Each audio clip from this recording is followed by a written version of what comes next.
ਦਿੱਤਾ ਹੈ। ਇਸ ਦੇ ਵਿੱਚ ਅਸੀਂ ਰਹਿੰਦੇ ਹੋਏ, ਚਾਹੇ ਅਸੀਂ ਪੁਰਖ ਰੂਪ ਦੇ ਵਿੱਚ ਹਾਂ, ਚਾਹੇ ਅਸੀਂ ਇਸਤਰੀ ਰੂਪ ਦੇ ਵਿੱਚ ਹਾਂ, ਅਸੀਂ ਕਦੇ ਵੀ ਪੰਜ ਵਿਕਾਰਾਂ ਦੇ ਅਧੀਨ ਨਹੀਂ ਹੋਣਾ। ਇਹਨਾਂ ਪੰਜ ਵਿਕਾਰਾਂ ਤੋਂ ਬਚ ਕੇ ਰਹਿਣਾ ਹੈ। ਗੁਰੂ ਸਾਹਿਬ ਜੀ ਨੇ ਸੁਚੇਤ ਕੀਤਾ ਹੈ ਕਿ ਸਿਮਰਨ ਕਿੰਨਾ ਜ਼ਰੂਰੀ ਹੈ। ਅਤੇ ਜੋ ਸਭ ਤੋਂ ਪਹਿਲੇ ਨੰਬਰ 'ਤੇ ਅਸੀਂ ਪੰਜ ਵਿਕਾਰਾਂ ਦੀ ਜੋ ਗੱਲ ਕਰਦੇ ਹਾਂ, ਪਹਿਲੇ ਨੰਬਰ 'ਤੇ ਆਉਂਦਾ ਹੈ ਕਾਮ, ਅਤੇ ਉਸ ਤੋਂ ਬਾਅਦ ਜੋ ਹਨ ਕ੍ਰੋਧ, ਲੋਭ, ਮੋਹ, ਹੰਕਾਰ। ਅਸੀਂ ਅਕਸਰ ਇਹਨਾਂ ਦੀ ਗੱਲ ਕਰਦੇ ਹਾਂ, ਪਰ ਅੱਜ ਗੁਰੂ ਸਾਹਿਬ ਜੀ ਨੇ ਕਰਾਰੀ ਚੋਟ ਮਾਰੀ ਹੈ, ਸਾਨੂੰ ਸਮਝਾਇਆ ਹੈ ਕਿ ਅਸੀਂ ਡਰਦੇ ਹਾਂ। ਅਸੀਂ ਪਹਿਲੇ ਨੰਬਰ 'ਤੇ ਜੋ ਕਾਮ ਦੀ ਵਿਆਖਿਆ ਕਰਨ ਲੱਗੇ ਹਾਂ, ਵੈਸੇ ਕਾਮ ਦਾ ਅਸੀਂ ਅਰਥ ਅਕਸਰ ਕਰ ਦਿੰਦੇ ਹਾਂ ਕਿ ਕਾਮ ਦਾ ਭਾਵ ਕਾਮਨਾਵਾਂ, ਇੱਛਾਵਾਂ, ਮਨ ਦੀਆਂ ਜੋ ਪੂਰਤੀਆਂ ਹਨ, ਕਿ ਇਹ ਵੀ ਇੱਛਾ ਪੂਰੀ ਹੋ ਜਾਵੇ, ਇਹ ਵੀ ਇੱਛਾ ਪੂਰੀ ਹੋ ਜਾਵੇ। ਅਸੀਂ ਇਸ ਦੀ ਵਿਆਖਿਆ ਇੰਨੀ ਕੁ ਕਰਦੇ ਹਾਂ। ਅਤੇ ਗੁਰੂ ਸਾਹਿਬ ਜੀ ਨੇ ਸਾਨੂੰ ਸੁਚੇਤ ਕੀਤਾ ਹੈ, ਸਾਨੂੰ ਜੋ ਪੰਜ ਜੋ ਕਕਾਰ ਦਿੱਤੇ ਹਨ, ਇਹਨਾਂ ਦੇ ਵਿੱਚ ਵੀ ਸਾਨੂੰ ਸੁਚੇਤਤਾ ਦਾ ਪ੍ਰਤੀਕ ਸਾਨੂੰ ਦਿੱਤਾ ਹੈ। ਪਰ ਅਸੀਂ ਕਿਤੇ ਨਾ ਕਿਤੇ ਜਾਣਦੇ ਹੁੰਦੇ ਹਾਂ, ਪਰ ਖੁੱਲ੍ਹ ਕੇ ਅਸੀਂ ਗੱਲ ਨਹੀਂ ਕਰ ਪਾਉਂਦੇ। ਸੰਤ ਸਿੰਘ ਜੀ ਮਸਕੀਨ ਨੇ ਇਸ ਵਿਸ਼ੇ 'ਤੇ ਬੋਲਿਆ ਸੀ। ਉਹ ਅਕਸਰ ਕਿਹਾ ਕਰਦੇ ਸਨ ਕਿ ਅਸੀਂ ਇਸ ਵਿਸ਼ੇ ਦੇ ਉੱਪਰ ਨਹੀਂ ਬੋਲਦੇ ਹੈਗੇ। ਗੁਰੂ ਸਾਹਿਬ ਜੀ ਨੇ ਸਾਨੂੰ ਬਾਣੀ ਦੇ ਵਿੱਚ ਥਾਂ ਥਾਂ ਵਾਰ-ਵਾਰ ਇਹਨਾਂ ਪੰਜਾਂ ਵਿਕਾਰਾਂ ਤੋਂ ਸੁਚੇਤ ਹੋਣ ਦੀ ਪ੍ਰੇਰਨਾ ਦਿੱਤੀ ਹੈ ਕਿ ਇਸ ਦੇ ਹੀ ਅੰਦਰ ਪੰਜ ਚੋਰ ਵਸੈਂ, ਕਾਮ, ਕ੍ਰੋਧ, ਲੋਭ, ਮੋਹ, ਹੰਕਾਰਾ। ਤੇ ਕਹਿੰਦੇ ਇਸ ਦੇਹੀ ਦੇ ਵਿੱਚ ਵਸਦੇ ਹੋਏ ਇਹ ਅੰਮ੍ਰਿਤ ਲੁਟੈ, ਮਨ ਮੁਖ ਨਹੀਂ ਬੂਝੈ। ਇਸ ਦੇਹੀ ਦੇ ਵਿੱਚ ਵਸਦੇ ਹੋਏ ਮਨੁੱਖ ਦਾ ਕਹਿੰਦੇ ਅੰਮ੍ਰਿਤ ਲੁੱਟ ਰਹੇ ਹਨ, ਅੰਮ੍ਰਿਤਮਈ ਜੀਵਨ ਨੂੰ ਖਰਾਬ ਕਰ ਰਹੇ ਹਨ। ਤੇ ਮਨ ਮੁਖ ਜੋ ਮਨੁੱਖ ਹੈ, ਕਹਿੰਦੇ ਉਹ ਸਮਝਦਾ ਨਹੀਂ। ਮਨ ਦੇ ਮੁਖ ਹੋ ਕੇ, ਮਨ ਦੇ ਵੱਲ ਆਪਣਾ ਮੁਖ ਕਰਕੇ ਇਹ ਇਹਨਾਂ ਵਿਕਾਰਾਂ ਦੇ ਅਧੀਨ ਹੋ ਜਾਂਦਾ ਹੈ, ਗੁਰਮੁਖਤਾਈ ਨੂੰ ਭੁੱਲ ਜਾਂਦਾ ਹੈ। ਮਨਮੁਖ ਨਹੀਂ ਬੂਝੈ, ਕੋਈ ਨਾ ਸੁਣੈ ਪੁਕਾਰਾ। ਕਹਿੰਦੇ ਪਰ ਕੋਈ ਵੀ ਇਹਦੀ ਪੁਕਾਰ ਨਹੀਂ ਸੁਣਦਾ। ਜਦੋਂ ਇਹ ਮਨਮੁਖ ਹੋ ਗਿਆ ਤੇ ਇਹਦੀ ਪੁਕਾਰ ਕੌਣ ਸਕੇ, ਕੌਣ ਸੁਣੇ। ਸੋ ਜਦੋਂ ਉੱਪਰ ਭੁਜਾ ਕਰ ਮੈਂ ਗੁਰ ਪੈ ਪੁਕਾਰਿਆ, ਜਦੋਂ ਅਸੀਂ ਉੱਤੇ ਬਾਹਾਂ ਕਰਕੇ, ਜਦੋਂ ਅਸੀਂ ਡਿੱਗੇ ਹੋਈਏ ਕਿਤੇ ਜਗ੍ਹਾ 'ਤੇ ਅਸੀਂ ਛੋਟਾ ਬੱਚਾ ਜਦੋਂ ਬਾਂਹ ਉੱਤੇ ਕਰਦਾ ਹੈ ਕਿ ਮੈਨੂੰ ਚੱਕ ਲਓ, ਅਤੇ ਮੰਮੀ ਪਾਪਾ ਮਾਤਾ ਪਿਤਾ ਚੱਕ ਲੈਂਦੇ ਹਨ ਬੱਚੇ ਨੂੰ। ਇਸ ਤਰੀਕੇ ਦੇ ਨਾਲ ਜੇ ਅਸੀਂ ਵੀ ਆਪਣੇ ਗੁਰੂ ਪਿਤਾ ਨੂੰ ਉੱਪਰ ਭੁਜਾ ਕਰ ਮੈਂ ਗੁਰ ਪੈ ਪੁਕਾਰਿਆ, ਜਦੋਂ ਅਸੀਂ ਆਪਣੀਆਂ ਭੁਜਾਵਾਂ ਨੂੰ, ਆਪਣੀਆਂ ਬਾਹਾਂ ਨੂੰ ਉੱਚੀਆਂ ਕਰਕੇ ਗੁਰੂ ਦੇ ਅੱਗੇ ਪੁਕਾਰ ਕਰਾਂਗੇ ਕਿ ਭੁਜ ਬਲ ਵੀਰ ਬ੍ਰਹਮ ਸੁਖ ਸਾਗਰ, ਗਰਤ ਪਰਤ ਗਹਿ ਲੇਹੋ ਅੰਗੁਰੀਆ।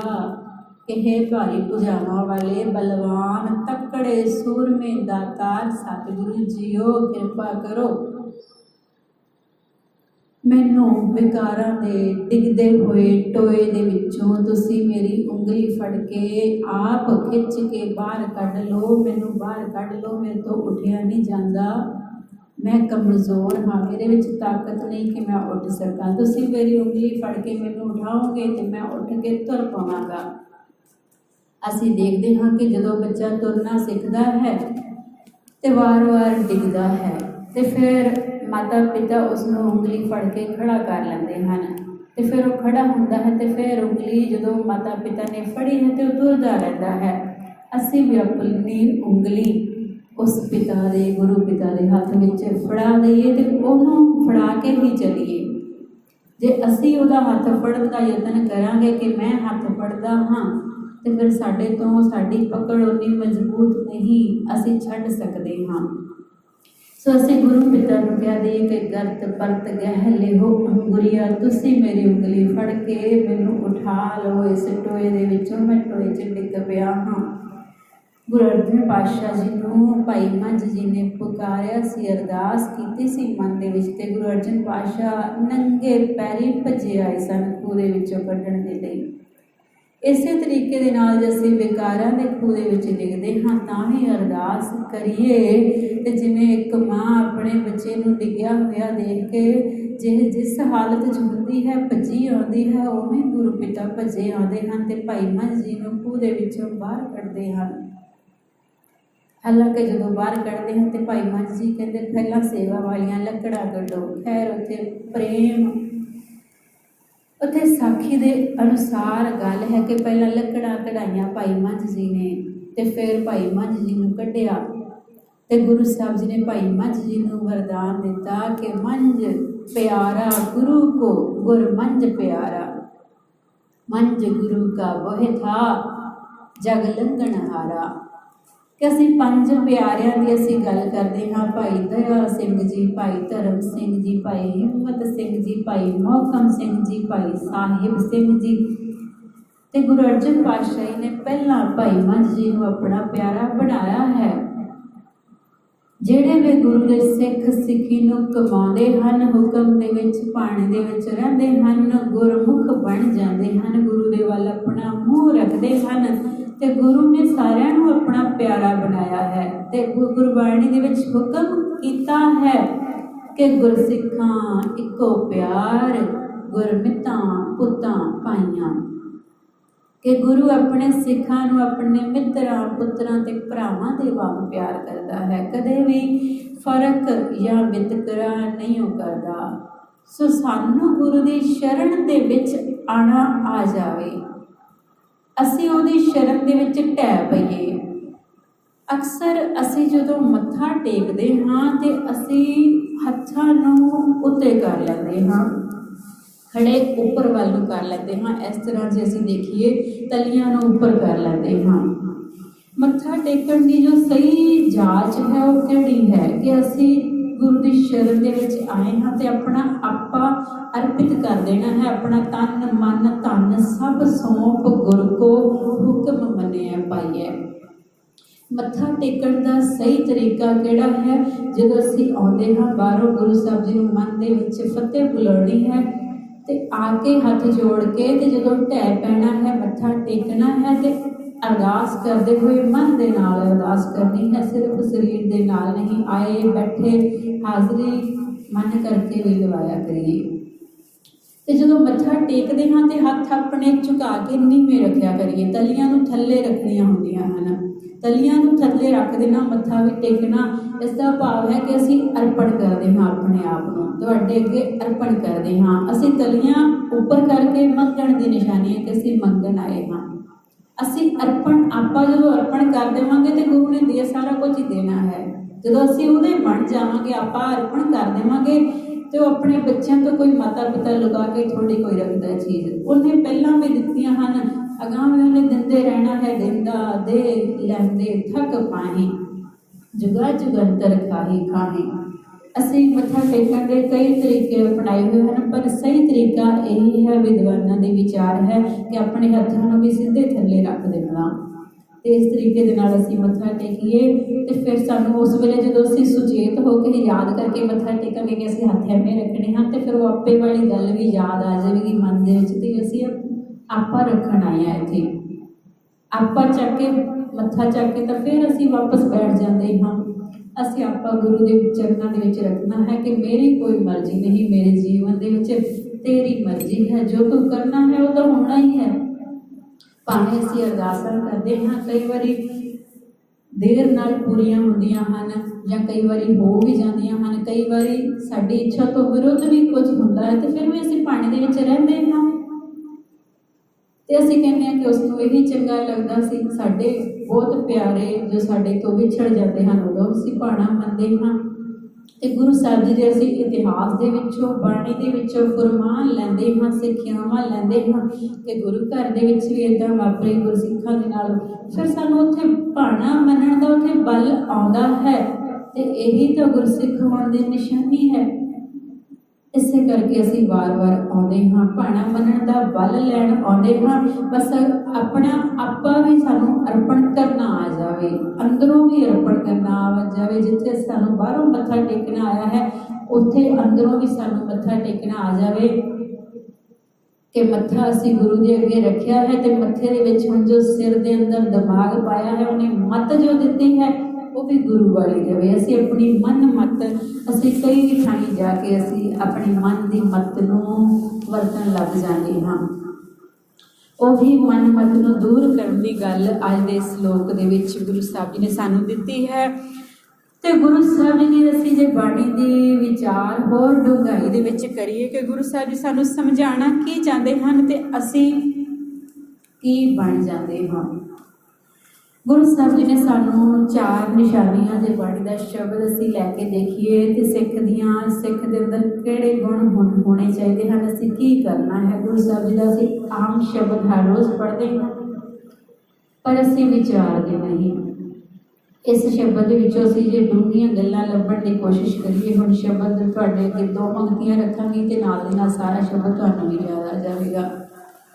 ਅੰਤਰ ਗੁਰ ਆਰਾਧਨਾ ਜਿਹਵਾ ਜਪ ਗੁਰ ਨਾਮ, ਨੇਤਰੀ ਸਤਿਗੁਰ ਵੇਖਣਾ ਸ਼ਰਵਣੀ ਸੁਣਨਾ ਗੁਰ ਨਾਮ। ਅਸੀਂ ਕਹਿੰਦੇ ਹਾਂ ਅੰਤਰ ਗੁਰ ਆਰਾਧਨਾ, ਇਹ ਪਹਿਲੀ ਨਿਸ਼ਾਨੀ ਹੈ ਕਿ ਪਹਿਲਾ ਕੰਮ ਹੈ ਸਿੱਖ ਦਾ ਕਿ ਸਿੱਖ ਨੇ ਆਪਣੇ ਅੰਦਰ ਗੁਰੂ ਦੀ ਆਰਾਧਨਾ ਕਰਨੀ ਹੈ, ਉਸ ਨੂੰ ਸਿਮਰਨਾ ਹੈ ਆਪਣੇ ਅੰਦਰ।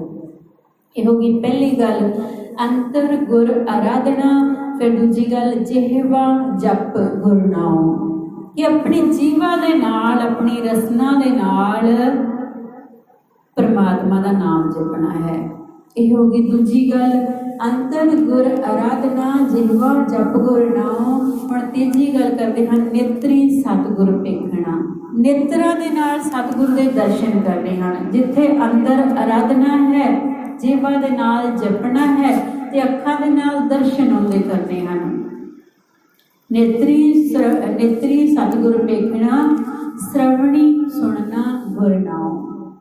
ਤੇ ਜਿੱਥੇ ਅੱਖਾਂ ਦੇ ਨਾਲ ਅਸੀਂ ਦਰਸ਼ਨ ਕਰ ਰਹੇ ਹਾਂ, ਮਨ ਦੇ ਵਿੱਚ ਧਿਆਇਆ ਹੈ ਤੇ ਜੀਭ ਦੇ ਨਾਲ ਸਿਮਰਨ ਕੀਤਾ ਹੈ, ਤੇ ਹੁਣ ਕਹਿੰਦੇ ਕੰਨਾਂ ਦੇ ਨਾਲ ਫਿਰ ਸੁਣਨਾ ਹੈ। ਜੇ ਜੀਭ ਦੇ ਨਾਲ ਅਸੀਂ ਗਾ ਰਹੇ ਹਾਂ ਤੇ ਕੰਨਾਂ ਦੇ ਨਾਲ ਸੁਣਨਾ ਵੀ ਹੈ। ਇਹ 4 ਗੱਲਾਂ ਹਨ ਜੋ ਅਸੀਂ ਸੁਚੇਤ ਹੋਣਾ ਹੈ। ਇਹਨਾਂ 4 ਗੱਲਾਂ ਨੂੰ ਸੁਚੇਤ ਹੋ ਕੇ ਆਪਣੇ ਮਨ ਦੇ ਵਿੱਚ ਰੱਖਣੀਆਂ ਹਨ ਕਿ ਇਹ ਗੱਲਾਂ ਸਾਨੂੰ ਗੁਰੂ ਸਾਹਿਬ ਜੀ ਨੇ ਆਖੀਆਂ ਹਨ ਕਿ 4 ਤਰੀਕੇ ਦੇ ਨਾਲ ਅਸੀਂ ਜੋ ਨਾਮ ਹੈ ਉਹਨੂੰ ਅੰਦਰ ਸੰਜੋ ਕੇ ਸਾਂਭ ਕੇ ਰੱਖ ਸਕਦੇ ਹਾਂ, ਜਿਸ ਨੂੰ ਆਖਿਆ ਹੈ ਅੰਦਰ ਖੁਬਟਾ ਅੰਮ੍ਰਿਤ ਭਰਿਆ ਸ਼ਬਦੇ ਕਾਢ ਪੀਐ ਪਨਿਹਾਰੀ।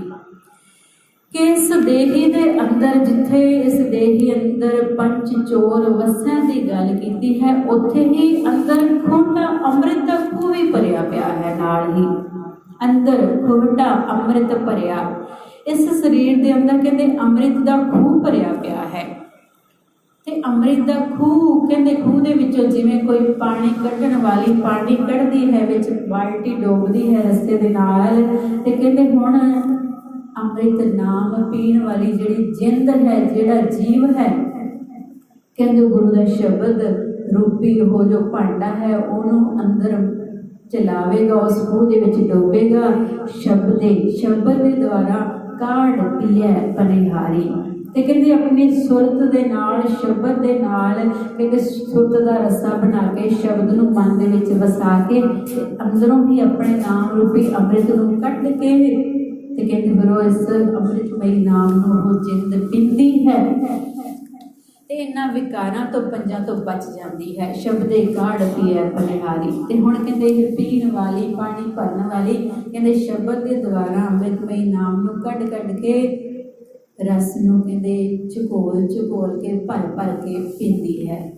ਸੋ ਜਿਹੜਾ ਇਹ ਪੀਂਦਾ ਹੈ ਨਾਮ ਅੰਮ੍ਰਿਤ, ਕਹਿੰਦੇ ਉਹ ਇਹਨਾਂ ਵਿਕਾਰਾਂ ਤੋਂ ਬਚ ਜਾਂਦਾ ਹੈ। ਤੇ ਅੱਜ ਦੇ ਸ਼ਲੋਕ ਦੇ ਵਿੱਚ ਇਹੋ ਗੱਲ ਗੁਰੂ ਸਾਹਿਬ ਜੀ ਕਰਦੇ ਹੋਏ ਸਾਨੂੰ ਸੁਚੇਤ ਕਰਦੇ ਹਨ ਕਿ ਜੀਵਨ ਦੇ ਵਿੱਚ ਮਨੁੱਖ ਜਿਹੜੇ ਨਾਮ ਨਹੀਂ ਉਹ ਜਪਦੇ, ਕਹਿੰਦੇ ਉਹਨਾਂ ਦੇ ਜੀਵਨ ਦੇ ਵਿੱਚ ਅਜਿਹੀ ਹਾਲਤ ਬਣ ਜਾਂਦੀ ਹੈ ਕਿ ਉਹ ਨਾਮ ਤੋਂ ਪਰੇ ਹੋ ਕੇ ਗਰਬੰਤ, ਕਹਿੰਦੇ ਹੰਕਾਰ ਦੇ ਵਿੱਚ ਆ ਜਾਂਦੇ ਹਨ।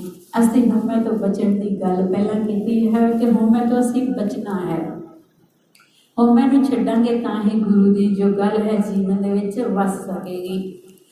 ਗਰਬੰਤ ਨਾਰੀ ਮਦੋਨ ਮਤੰਗ, ਕਹਿੰਦੇ ਇੱਕ ਮਨੁੱਖ ਕਹਿੰਦੇ ਨਾਰੀ ਦੇ ਨਸ਼ੇ ਦੇ ਵਿੱਚ ਕਹਿੰਦੇ ਮਸਤ ਹੁੰਦਾ ਹੈ, ਇਸਤਰੀ ਦੇ ਨਸ਼ੇ ਦੇ ਵਿੱਚ ਮਸਤ ਹੁੰਦਾ ਹੈ। ਇੰਨਾ ਕੁ ਮਸਤ ਹੁੰਦਾ ਹੈ ਬਲਵੰਤ ਬਲਾਤ ਕਾਰਨ ਹੈ, ਕਹਿੰਦੇ ਉਹ ਆਪਣੇ ਆਪ ਨੂੰ ਬੜਾ ਹੀ ਬਲ ਵਾਲਾ ਸਮਝਦਾ ਹੈ ਤੇ ਲੋਕਾਂ ਦੇ ਉੱਤੇ ਧੱਕਾ ਕਰਦਾ ਹੈ।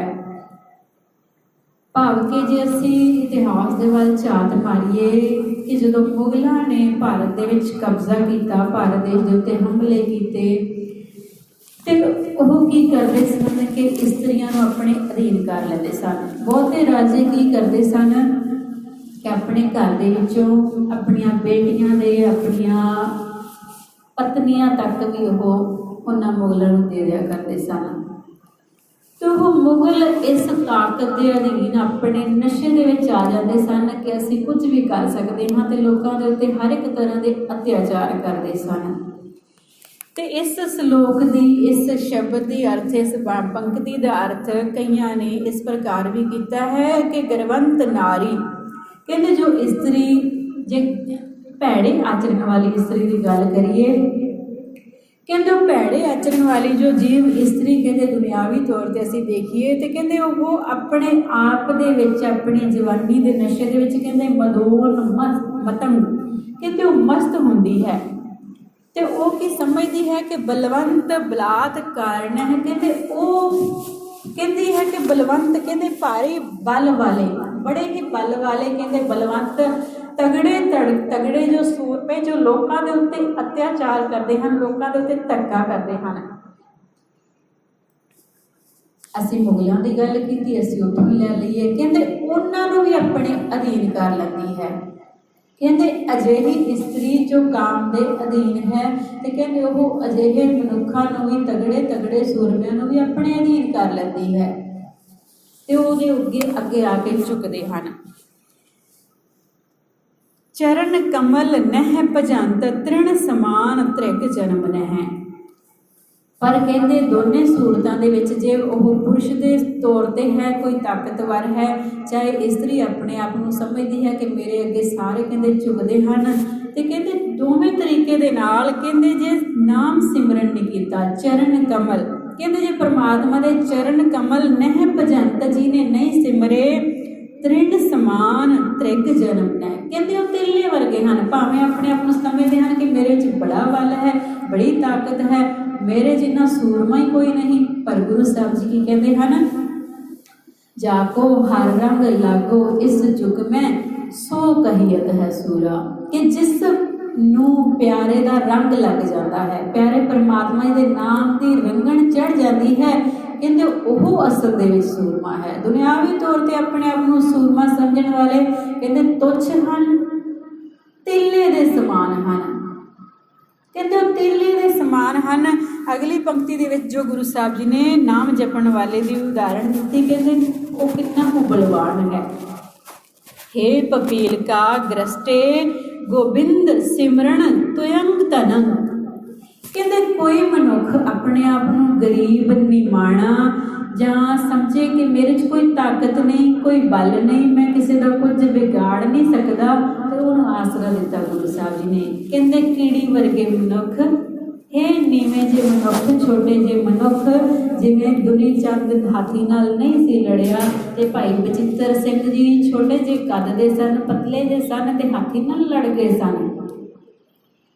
ਤੇ ਜੇ ਰੰਗ ਰੇਟੇ ਗੁਰੂ ਕੇ ਬੇਟੇ, ਜਿਨ੍ਹਾਂ ਨੂੰ ਖਿਤਾਬ ਮਿਲਿਆ, ਭਾਈ ਜੈਤਾ ਜੀ ਲੈ ਕੇ ਆਏ ਗੁਰੂ ਸਾਹਿਬ ਦਾ ਸੀਸ, ਪੁੱਤਰਾਂ ਵਾਲਾ ਕੰਮ ਕੀਤਾ, ਤੇ ਉੱਥੇ ਗਲੇ ਦੇ ਨਾਲ ਲਾ ਕੇ ਵਰਦਾਨ ਦਿੱਤਾ ਸੀ, ਆਖਿਆ ਸੀ ਕਿ ਰੰਗ ਰੇਟੇ ਗੁਰੂ ਕੇ ਬੇਟੇ। ਤੇ ਉੱਥੇ ਜੇ ਕੋਈ ਨਿਮਾਣਾ ਮਨੁੱਖ ਕੋਈ ਕਵੇ ਕਿ ਮੇਰੇ 'ਚ ਕੋਈ ਬਲ ਨਹੀਂ, ਕੋਈ ਤਾਕਤ ਨਹੀਂ, ਮੈਂ ਕੀ ਕਰਾਂ, ਕਿ ਲੋਕ ਅਤਿਆਚਾਰੀ ਹਨ, ਅਹਿਮਦ ਸ਼ਾਹ ਅਬਦਾਲੀ ਵਰਗਿਆਂ ਨੇ ਰਾਜ ਕੀਤਾ, ਉਹਨਾਂ ਦੇ ਅਤਿਆਚਾਰਾਂ ਤੋਂ ਲੋਕ ਡਰਦੇ ਸਨ, ਤੇ ਗੁਰਸਿੱਖਾਂ ਦੀ ਬਾਂਹ ਫੜੀ ਗੁਰੂ ਸਾਹਿਬ ਜੀ ਨੇ ਆਖਿਆ ਕਿ ਜੋ ਸ਼ਰਨ ਆਵੈ ਤਿਸ ਕੰਠ ਲਾਵੈ, ਇਨ ਗਰੀਬ ਸਿੱਖਣ ਕੋ ਦਿਉ ਪਾਤਸ਼ਾਹੀ, ਯਾਦ ਕਰੇ ਹਮਰੀ ਗੁਰਿਆਈ। ਕਹਿੰਦੇ ਸਾਡੀ ਗੁਰਿਆਈ ਲੋਕ ਇਹ ਗਰੀਬ ਯਾਦ ਕਰਨਗੇ ਕਿ ਇਹਨਾਂ ਗਰੀਬ ਸਿੱਖਾਂ ਨੂੰ ਗੁਰਤੱਕ ਦੁਨਿਆਵੀ ਰਾਜੇ ਬਣਾਇਆ ਹੈ ਗੁਰੂ ਸਾਹਿਬ ਜੀ ਨੇ।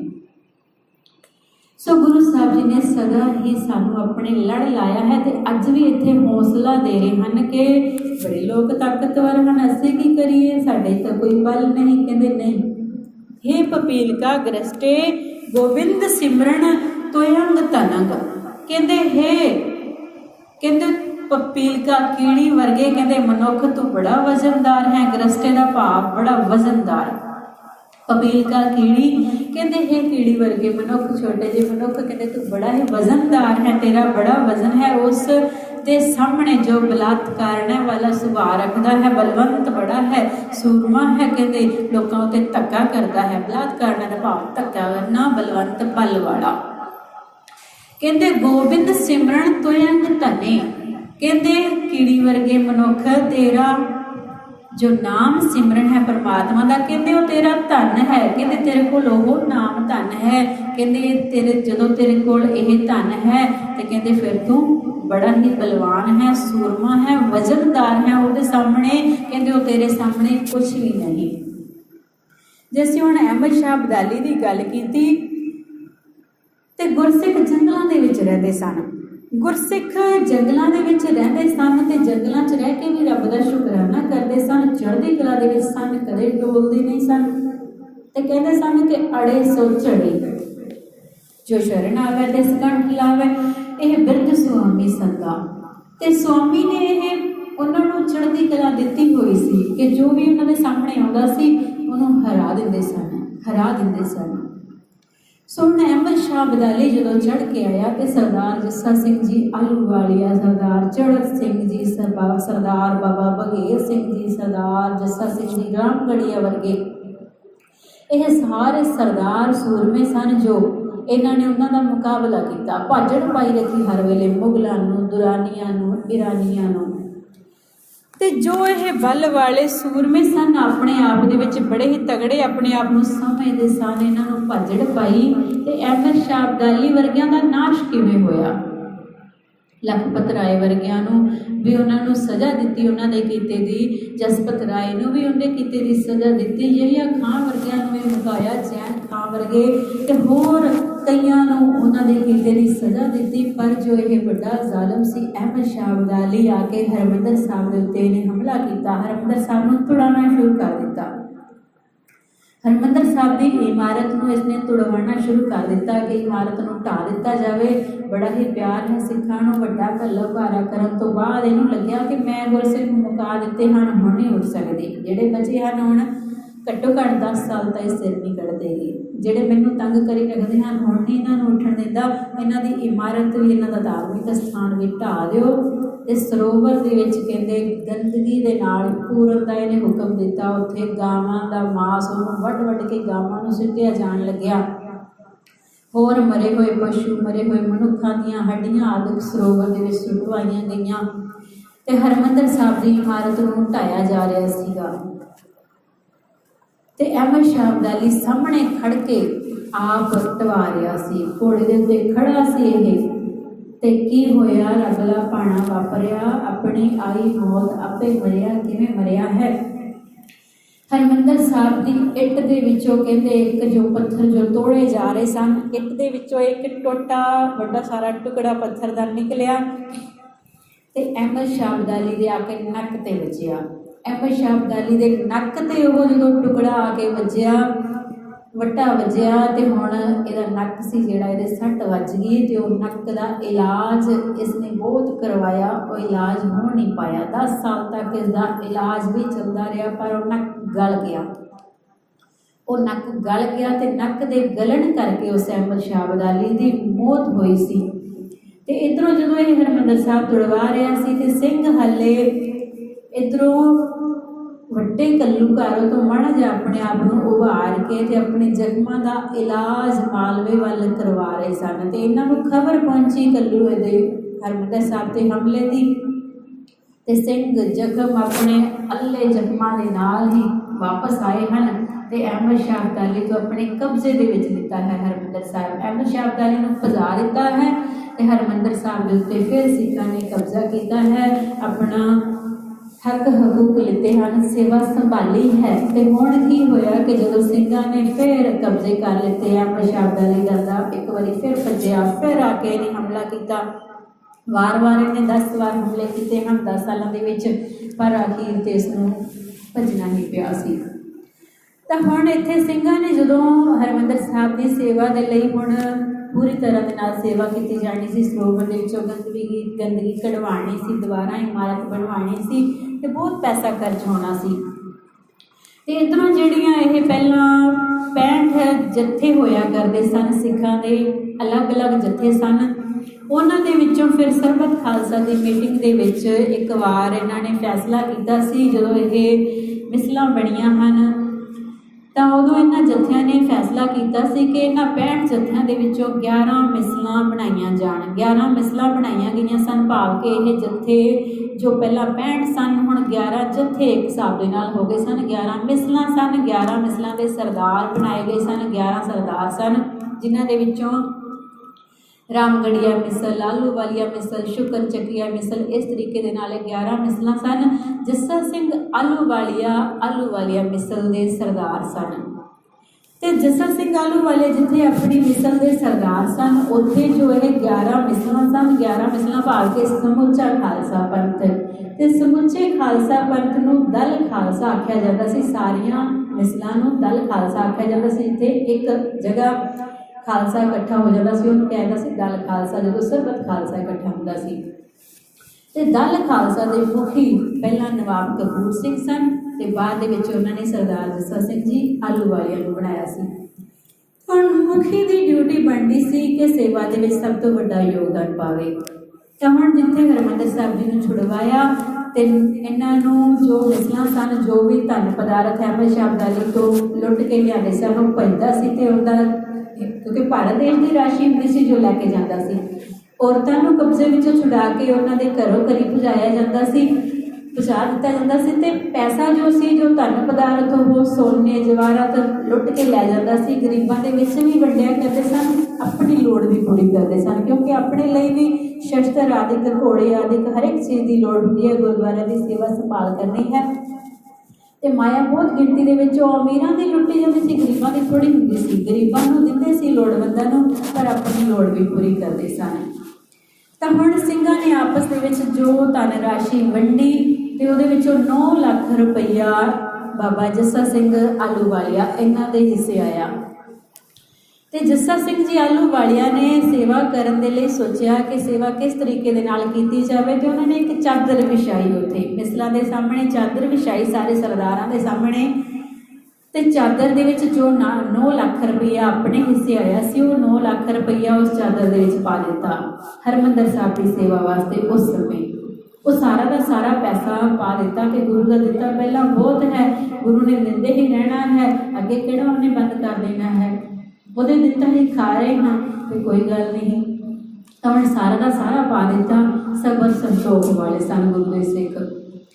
ਤਾਂ ਹੁਣ ਬਾਕੀਆਂ ਨੂੰ ਵੀ ਆਖਿਆ ਕਿ ਹਰਿਮੰਦਰ ਸਾਹਿਬ ਦੀ ਸੇਵਾ ਦੇ ਲਈ ਸਾਰੇ ਜਿਹੜੇ ਆਪਣੇ ਦਸਵੰਧ ਦੇ ਵਿੱਚੋਂ ਕੁਝ ਨਾ ਕੁਝ ਪਾਓ।